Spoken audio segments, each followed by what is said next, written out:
Hello, Buckeye Nation! My name is Lisa, and I'm the gal behind Buckeye Football Fangirl. That was a fun game to watch on Saturday. The explosive offense that we all know and love was back. This weekend, we face a tough competition from the currently 7th ranked team, Michigan State. We'll get into it more, and we'll take a quick look at who we can expect to see on the field in just a moment.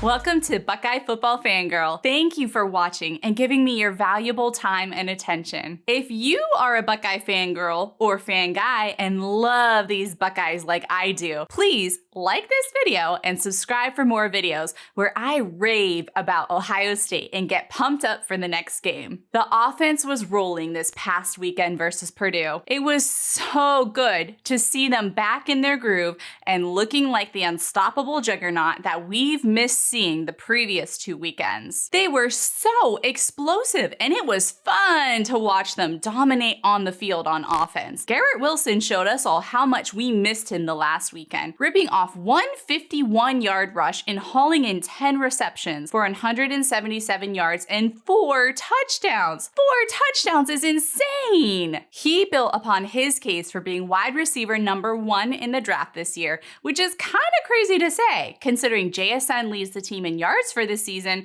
and Olave leads the team in touchdowns. You all, our wide receiver room is so good. It makes my head explode sometimes. Garrett Wilson made his presence felt, and it was so good to have him back. As Jay Rich tweeted, Garrett Wilson for president. I don't know about you, but I'd vote for him. You all know how nervous I was going into this game against Purdue. I was so sure that they were going to give us a run for their money. But we honestly owe Iowa and Michigan State a huge thank you for sounding the alarm because, as Tiffany tweeted, not gonna catch us sleeping. Thanks to that, our Buckeyes walked right into this game eyes wide open and dominated from the very beginning. I was so happy it wasn't another pull your hair out game and couldn't agree more with this tweet from Suze. I was expecting to be stressed out all game, so I thank the Buckeyes for getting that off the table early today. I know I keep saying this, but it was just so great seeing this Buckeye offense doing what we all know it can do. Our O-line was back to blocking and opening lanes like we are all used to seeing. TreVeyon Henderson showed us again that he is faster than fast when he gets that open lane. And Miyan Williams was absolutely running over people when he got his chance with the ball. As Trailberry tweeted, Miyan Williams is running like he's in a video game right now, just busting this defense to sleep. Like a lot of you, I was disappointed when they kneeled the ball to run the clock out at the end of the game because I wanted Miyan to get that touchdown that he earned. Ryan Day is apparently nicer than I am. There were a lot of references to that game in 2018 and the satisfaction that we all felt with this game for redemption. This tweet from Taylor captured the general sentiment on Twitter pretty well. Keep pouring it on. This is for 2018. Let's talk about the defense for just one moment before taking a look at Sparty. I thought Zach's tweet 100% summed up my feelings on the defensive play during the game. Ohio State has defensive issues, but Denzel Burke continues to be fantastic. Overall, the defense left some things to be desired, but I was super impressed with Burke's play through the game. I expected to hear David Bell's name called much more often and was pleasantly surprised that we didn't hear it much till towards the end of the game. I get that our defense still has some holes that need to get plugged, but here's your weekly reminder to just soak up the moments that we get to watch this amazing team play. You all, we only have 2 regular season games left. It's hard to believe the regular season is almost over. For these next 2 games, we get to take a run through the teams from that state up north, starting with Michigan State this weekend and ending with TTUN. Well, unless they decide to duck us again. I'm curious, knowing that these two teams are currently ranked number 6 and number 7 at the time of this recording, who do you think will give us a closer game? Let me know your thoughts in the comment section below. And thank you to everyone who commented on last week's video. You all really lit that comment section up, which was so fun for me. I love reading and responding to your comments, and shout out to some of the commenters: Gunblade Warrior, CJ Preach, Tallow Ohio, Abram Maccabee, and Jackie Hale, to name a few. All right, now let's take a look at the first of these two final regular season games, the Michigan State Spartans, to see who we'll see on the field on Saturday. Ohio State and Michigan State have met 49 times in the past. Out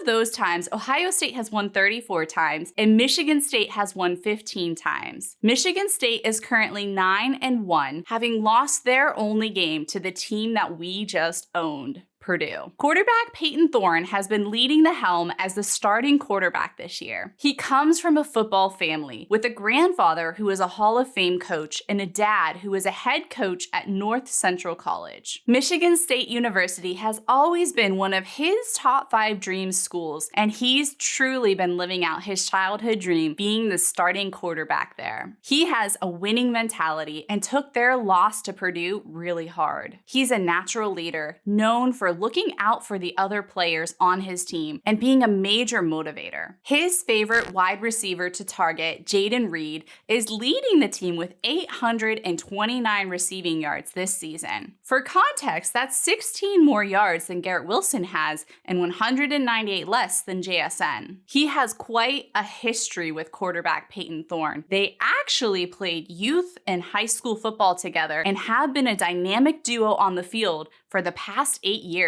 Reed's dad had a huge role in him playing football. His dad actually passed away when he was in high school, RIP. And whenever Reed felt like giving up on football, he heard his dad's voice in his head, motivating him to keep pushing through it. He started his play at Western Michigan and transferred to Michigan State University after earning freshman All-American honors. He is a fast receiver who is used to outrunning his competition on the field, and the trust connection that he's built with Thorne over all these years is paying off dividends. Kenneth Walker III is a name that you have probably heard before, and he is the leading running back and has been having a monster year. Walker has been absolutely dynamite on the field, racking up 1,473 rushing yards this season and scoring a crazy high 5 touchdowns in their game against TTUN. For context, that's 438 more yards than Henderson has for Ohio State this year. Talk about some crazy numbers. He's been in the talk for Heisman this year, and after this past weekend, currently has the 3rd highest odds to win it. He's turned in the best performance of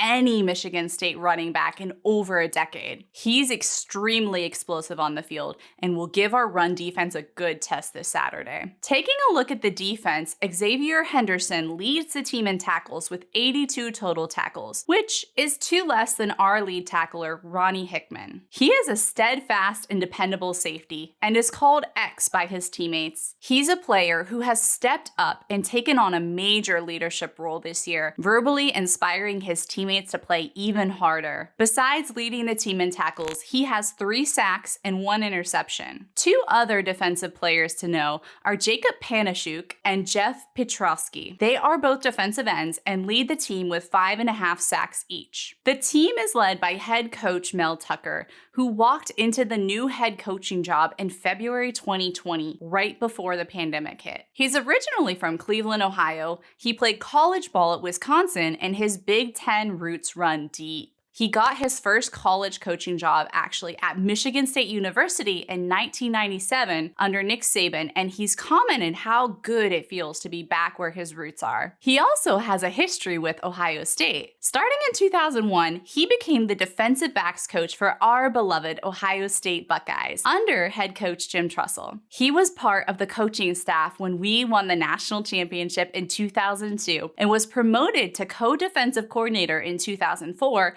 before jumping into the NFL. He's a bit of a tech nerd as well as an avid bird watcher during his free time. He's leveraged the transfer portal to pull in a lot of new talent into East Lansing. These Michigan State Spartans won't go down without a fight on Saturday. They have had a phenomenal season thus far, and we owe them a bit of thanks for beating TTUN already. While their offense can be scarily explosive, their game against Purdue did expose one of their biggest weaknesses, their pass defense. They are ranked dead last in passing yards allowed at 130th out of 130th. We are just slightly higher at 108, but I think that shows that there will be an opportunity for our three-headed offensive monster to absolutely slice and dice up the field on Saturday. How are you all feeling about the game? I'm not as nervous as I was last weekend, but anxiety tends to follow me into every game, so there's still a little bit of nervousness there. I like Scott's tweet and have to agree. Buckeyes aging well right now. See you next week, Sparty. I'm curious to hear how you think this game will play out. Let me know in the comments below. More than anything, I will be 100% soaking up the game as, thanks to Twitter,